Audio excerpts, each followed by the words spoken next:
Yan, pauwi na kami. Natapos din ang aming pagkuha ng buko. Ayan, pahirapan na kami. Dito kami sa sa kabilang daan kami dumaan sa Maputi. Kasi doon ang layo. Ayan, yung mga makukulit kong pamangkin, oh. Ano na? Sunset na. Ayan. Busog na busog kami kakakain ng buko. Ayan. Ito yung natutuwaan ko pumunta dito. Di ba nagkakataon talaga lagi na lang pag New Year. Ganito pag December 30. Alam ko mga 3 beses na to eh. Ayan. Tinami mga makukulit naming pamangkin. Pero kaya nila oh. Dumaan sa Maputi. Maliit pa yan eh. Yung isang pamangkin na yan kulit. Pero ayan, sige. Go sila. Nakabota naman ako guys. Pero yung bota ko, ano na siya, butas. Dito na lang ako sa baba kasi mas mahirap dumaan sa taas kasi malambot naman din yung pilapil. Wala din yung force ko, parang lala ako nahirapan. Diba? Busog na busog kaming lahat kakakain ng ano. Tapos siguro aabot ng mga 30. Ala putik na yung napamasok na sa paa ko. Yung putik. Siguro more than 30 na buko. Kung sa Manila to. Oh, ayan na. Ayan na, nahulog yung isang maliit na pamangkin na makulit. Buti hindi sa putik. Ayan.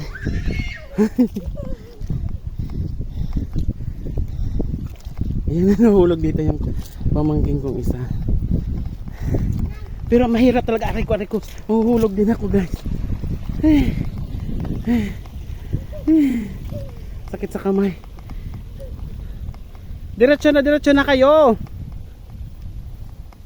Ay pagtulakan.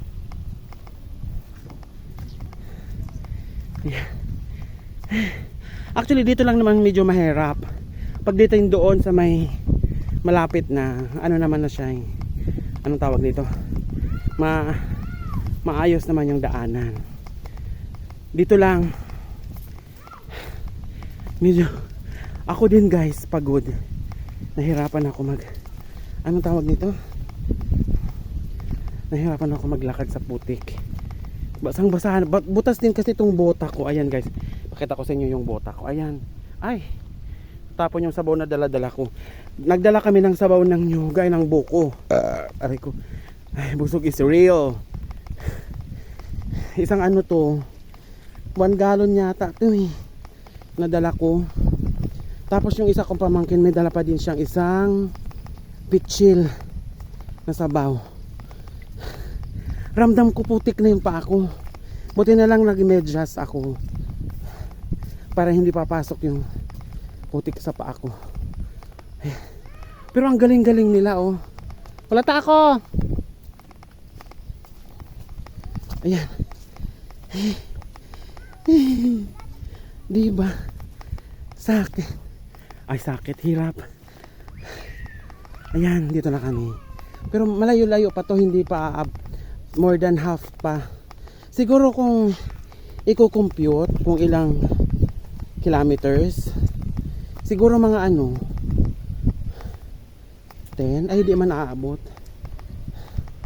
Medyo malayo-layo din. Dito na kami sa maayos na sa maayos na daanan. Doon lang yung medyo mahirap. Pagdating dito, okay na. Umpong, dalhan kang tita Malo na isa. Umpong, darahang ni tita Malo. Yaawan ko. Ayaw na. Di ka mamagaho. Magrinig. Oh, di na masyado didi. Kinapoy man ako. Bagang pang tulo na ini na December 30 ha, nakaadi ako. Ang una ito na nahulog ka. Ang panduwa san pandemic after. Amo pang tulo na ini. So di ba? This is the 3rd time na Nagpunta kami dito. Yung two, yung dalawang, yung dalawang nakaraan, lahat yun maulan. Basa kami. Ito naman yung first time na mainit. Ramdam ko guys, ang itim ko na. Oh. Ayan. Ayan, ituturo ko sa inyo guys kung saan kami dati nakatira nung maliit pa ako. Dito, ito sa may, tuturo ko sa inyo ha. Aray ko. Pagod. Ayan o, yung mga pamangkin kong makukulit. Ayan. Ayan, kukulit. Mga maramukon na batit. Maramukon na Ayan. Pero oo, in fairness ha, kaya ho. Lalo na yung isang maliit na yun. Kaya niyang maglakad sa putikan. Kaya mo maglakad, matulog nga.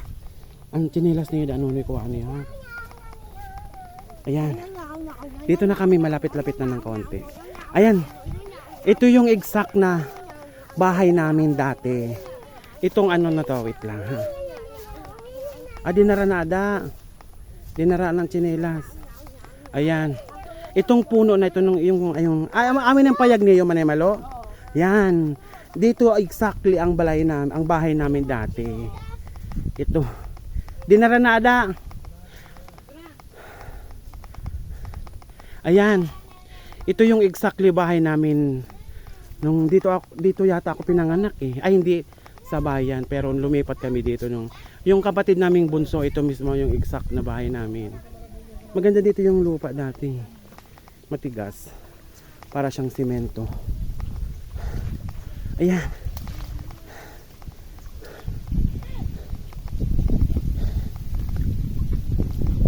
Malapit-lapit na kami guys.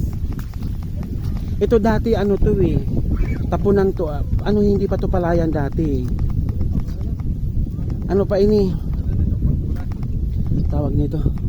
Ano pa dati dito? May semento dito eh. Kasi yung pinaka may-ari nito dati isa lang. Hacienda mga Lorelia. Tapos yung nawala na yung mga ano. Yan semento dati tapos dito parang bundok-bundok to dito tinatapon yung mga ang tawag niyan yung pag inani.